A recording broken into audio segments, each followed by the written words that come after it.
आजमगढ़, तमसा नदी का किनारा, पूर्वांचल का दिल।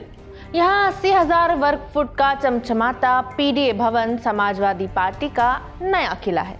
इस किले में सपा के पूर्वांचल मुख्यालय और 2027 के विधानसभा चुनाव के कमांड सेंटर के साथ ही अखिलेश यादव का निवास भी है। लेकिन योगी आदित्यनाथ और नरेंद्र मोदी की नजरें भी इस गढ़ पर हैं।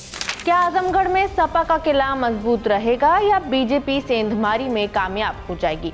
समझेंगे आशीष मिश्र की इंडिया टुडे मैगजीन की स्टोरी से।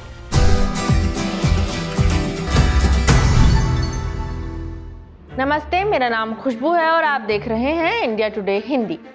3 जुलाई 2025 को अखिलेश यादव ने अनवरगंज में पीडीए भवन का धूमधाम से उद्घाटन किया। वैसे तो अगर ये बात यहाँ तक कह रहे हैं आप, तो आजमगढ़ का हर घर हमारा घर है मान लो, लेकिन कम से कम एक स्थान हो जहाँ पर पार्टी के सभी नेता बैठ सकें। हालांकि कार्यालय था और कार्यालय इतना बड़ा नहीं था कि जहाँ सभी पार्टी के लोग बैठ सकें। ये पीडीए भवन के नाम से जाना जाएगा और जितने भी आजमगढ़ या आसपास के समाजवादी नेता रहे उनको भी कहीं न कहीं किसी रूप में उनको भी सम्मान और जो रास्ता संघर्ष का उन्होंने दिखाया उस रास्ते पे चलेंगे। ये सिर्फ कार्यालय नहीं बल्कि पूर्वांचल की 135 विधानसभा सीटों का कंट्रोल रूम है।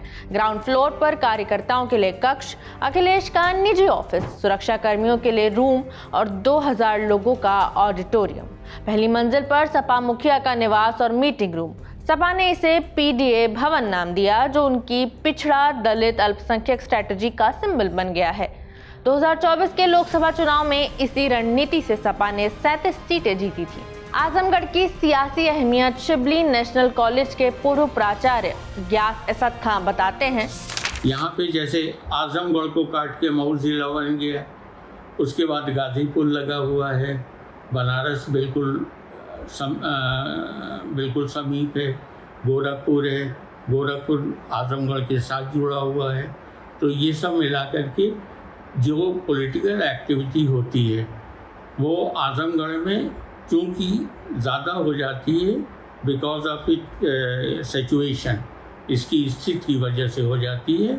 और यही वजह है कि माननीय मुख्यमंत्री जी भी महीने भर के अंदर जो है 2 बार आ चुके।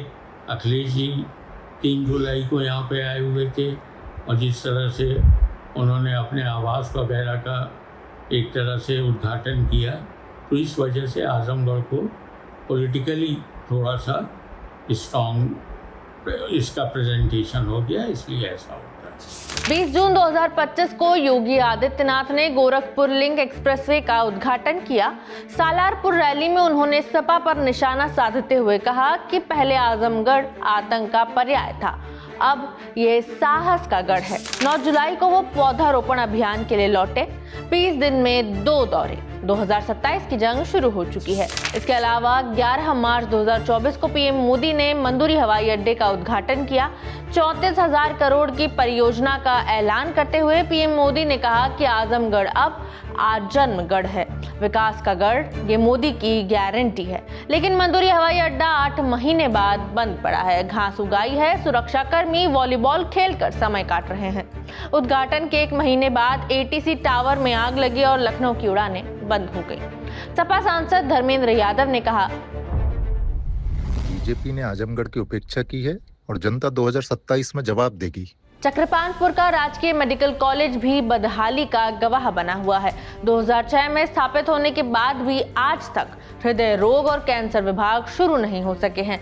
इसके प्रिंसिपल डॉक्टर वी.के. राव के मुताबिक बजट की कमी और विशेषज्ञ डॉक्टरों की कमी से सेवाएं रुकी हुई हैं। 162 करोड़ का क्रिटिकल केयर अस्पताल अधूरा पड़ा है। सपा विधायक संग्राम सिंह कहते हैं, देखिए, मुख्यमंत्री जी का जब आते हैं तो ये एक नई कहानी गढ़ के जाते हैं और पुरानी कहानी उन्हें याद भी नहीं रह पाती। अगर आजमगढ़ को देखा जाए तो पूरे उनके कार्यकाल में बताने के लिए उनके पास कुछ भी नहीं है।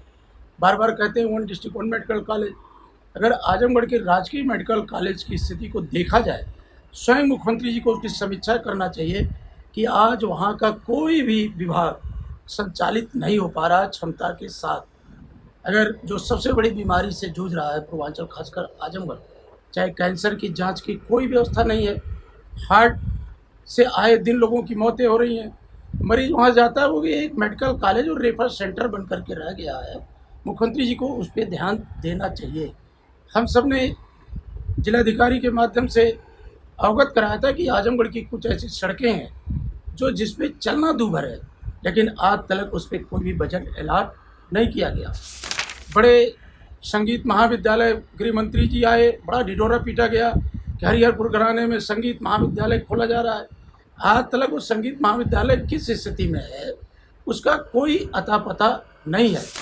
तो मुख्यमंत्री जी के आने से जब एक्सप्रेसवे के उद्घाटन आए थे, उसके दूसरे दिन भारतीय जनता पार्टी के जिलाध्यक्ष ध्रुव सिंह जी ने एफिडेविट दे करके यहाँ के सीएमओ के ऊपर करप्शन का आरोप लगाया कि रिश्वत लेकर के यहाँ नियुक्तियाँ की जा रही हैं, और जो पुलिस के अभ्यर्थी थे जिन्होंने परीक्षा पास करके जिनका मेडिकल हो रहा था पुलिस लाइन में, उन्होंने स्वयं उपस्थित होकर के जिलाधिकारी के माध्यम से कहा कि मेडिकल में भी बड़े पैमाने पर रुपया वसूली की गई है। तो मुख्यमंत्री जी को दूसरे यात्रा में संज्ञान लेना चाहिए।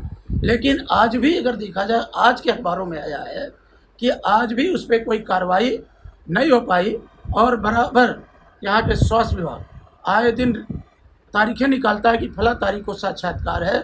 जब लोग साक्षात्कार के लिए आते हैं तो साक्षात्कार स्थगित कर दिया जाता है। आजमगढ़ में 24% दलित, 22% यादव, 20% मुस्लिम और 16% गैर यादव ओबीसी हैं, जो इस सीट को सियासी रणभूमि बनाते हैं। 2022 में सपा ने सभी 10 विधानसभा सीटें जीती, लेकिन लोकसभा उपचुनाव में इनका किला दरका। अखिलेश ने गुड्डू जमाली और बलराम यादव को विधान परिषद भेजकर यादव मुस्लिम समीकरण मजबूत किया। इधर बीजेपी ने ओम प्रकाश राजभर को एनडीए में लाकर राजभर वोटरों को साधा, और मुख्यमंत्री योगी ने हरिहरपुर में संगीत महाविद्यालय समेत 20,000 करोड़ की परियोजनाएं दी।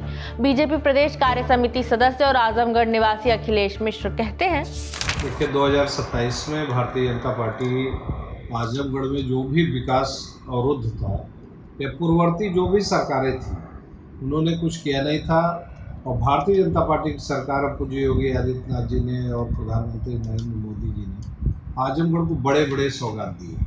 पूर्वांचल एक्सप्रेसवे से जोड़ा, आजमगढ़ में नौजवानों की मांग थी विश्वविद्यालय की, जिसको लोगों ने नकार दिया था पूर्ववर्ती सरकार ने। यही के शिक्षा मंत्री, माध्यमिक शिक्षा मंत्री रहे, उन्होंने सदन में बहस के दौरान कहा कि आजमगढ़ में विश्वविद्यालय की कोई आवश्यकता नहीं, वो बलिया चला गया। तो आजमगढ़ में योगी आदित्यनाथ जी ने सुहेल देव के नाम पर विश्वविद्यालय देने का काम करके नौजवानों को एक बहुत बड़ी उपलब्धि दिया।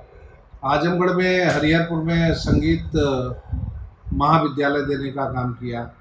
यहाँ बहुत ज़माने से लोगों की मांग थी, कई बड़ी बड़ी सड़कों की जिनकी स्थितियाँ बहुत ख़राब थी उनको बनाने का काम किया। इन सब चीज़ों के साथ, और आजमगढ़ को गोरखपुर से जो पूर्वांचल एक्सप्रेसवे से कनेक्ट किया अभी, ये सब काम करने के उससे आजमगढ़ में बहुत संभावनाएं हैं। 2027 में जो 2022 में भारतीय जनता पार्टी ने 10 सीटों पर सेकंड पोल किया था, हमें उम्मीद है कि मैक्सिमम सीटों पर भारतीय जनता पार्टी जीतेगी। हालांकि मंदुरी हवाई अड्डे की बदहाली और अधूरे प्रोजेक्ट्स ने बीजेपी की मुश्किलें बढ़ाई ही हैं। समाजवादी पार्टी का पीडीए भवन 2027 की बिसात बिछा रहा है। बीजेपी में गुटबाजी और कार्यकर्ताओं का उत्साहहीन रवैया अभी भी पार्टी के लिए चुनौती है। अब सियासत का रणक्षेत्र आजमगढ़ में सपा अपना गढ़ बचाएगी या योगी मोदी की जोड़ी बाजी मारेगी, ये तो चुनाव ही बताएगा। तब तक के लिए देखते रहिए इंडिया टुडे हिंदी। वीडियो में इतना ही, शुक्रिया।